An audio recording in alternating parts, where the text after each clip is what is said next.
And welcome back to my channel. I'm Omolara Ashake. If this is your first time of seeing this face, Imigongolimi, Wadifelumishemi, your healthcare advisor and your healthcare consultant.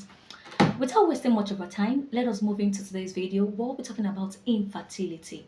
What is infertility? Infertility is a disease of a male or female reproductive system defined by the failure to achieve a pregnancy after 12 months or more of regular unprotected sexual intercourse. According to the definition, they said male and female. But in Africa of today, we've actually blamed our women for not getting fertile. It is not meant to be like that. But Awaidi, Derek, John, Biano, Kema Bombi by Kefitia Yokewagbon Kotanso.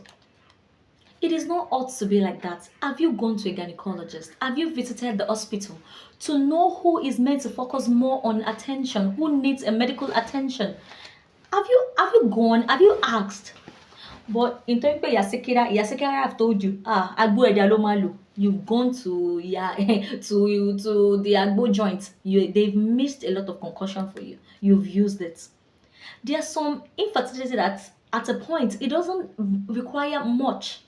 But because you've complicated things on your own, you've used Agbo, used Obishi, now it has now been complicated. You're not spending, instead of you to spend 10 naira, you'll be spending 100,000 naira. It's not meant to be like that. And your Korewa, it takes two to tango. Stop blaming our women for not getting fertile. Stop blaming them.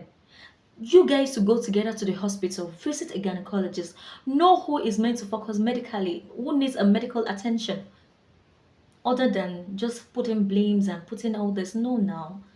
Let Yalagbo to rest. Because you don't even know the concussion they mix together. Because me, you guys to stop it. Please stop endangering your health. All in the name of they said, I had. Go visit a gynecologist. Now let us move into the causes of infertility. Number one on my list is untreated chlamydia or gonorrhea. You have a UTI, you have PID, you have STI at their mild level. Instead of you to treat it medically, you will go to Yalagbo. Why now? Then you will now complicate everything more and more. It's not meant to be like that. Visit a gynecologist. If you have anything inching or fishy, go to a gynecologist. Let them know what you are going to use and what to use at the right time.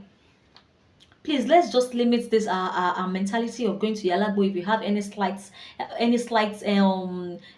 disease or any slight infection. Please, it will cause more harm than good if you are visiting all this Yalagbo. Number two on my list is not ovulating. You are not releasing egg from your ovaries. Okay, those of us that has 28 days menstrual cycle, you know, before we see the next cycle, 14 days before our menstrual cycle, we have to ovulate. You have this egg white stickish discharge from your vagina. Yes, that means you are ovulating well. But if you are not seeing any of that, hello, it's not possible. It's not a magic. Say boom. All right, number three on my list, your fallopian tubes are blocked.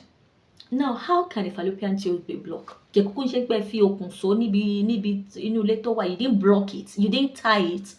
But because of this same infection that you refuse to treat properly, how can a fallopian tube be caused? Due to PID. You have PID disease at a small level, you refuse to treat it.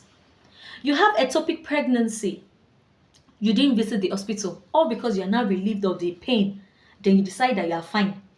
You have tube ligation. All these can cause infertility. Yes, let us move on. Where we have autoimmune disorder. This one is a kind of releasing poor egg quality. Once your egg are poor, then you start releasing a poor egg quality. Now, the other one is the shape of your uterus make it hard for you to get for an egg to implant. When the shape of your uterus is really hard for it to implant an egg, yes, you have all this. They are malfunctioning of poor uterus shape. It's caused by genetics sometimes. When you have a T shape, you have a T-shaped uterus, you have a urinary balconate, you have a urinary balconate uterus, you have a urinary septum. All these shape cannot make you get fertilized. It's not a magic. Then there we have to get our surrogate mom or other treatments. So yes, let's keep moving. We have endometriosis. What is endometriosis? In fact, the topic said, but let us break it down. It's often a painful disorder in which a tissue similar to the tissue that normally lies inside of your uterus. Now, this grows outside of your uterus, like you have another body growing inside your uterus. Eh? You can't get fertile. You can't get fertile. Yes, now when you have uterine fibroid, like you have a uterine fibroid, yes, this one, it can be a result of family history. We haven't known the particular thing that caused fibroid, but this may be as a result of family history, obesity, or early onset of poverty. Yes, so all this can cause infertility. But we don't need to panic. After all, we have our gynecologists. Even the money does not cost anything. Let's do ourselves good than harm. Ejo, if anybody die today, you are on your own. No, alaya shaye. Ọkùnrin á fẹ́ lomi, obìnrin á fẹ́ lomi. Let your health be your number one priority. I keep telling you, let your health be your priority. All these alagbo, please leave them alone. Visit a gynecologist. If you cannot even afford that money, explain to them they are humans. So we come to the end of this video. On our next video, we'll be talking about how and what to eat, things to do to boost this infertility level to make us well fertile. So catch me up on my next video. I love you all. Stay tuned to my channel. If you found this video helpful, give it a thumbs up, like and comment. Share please, because you might actually save somebody during this. All right, bye.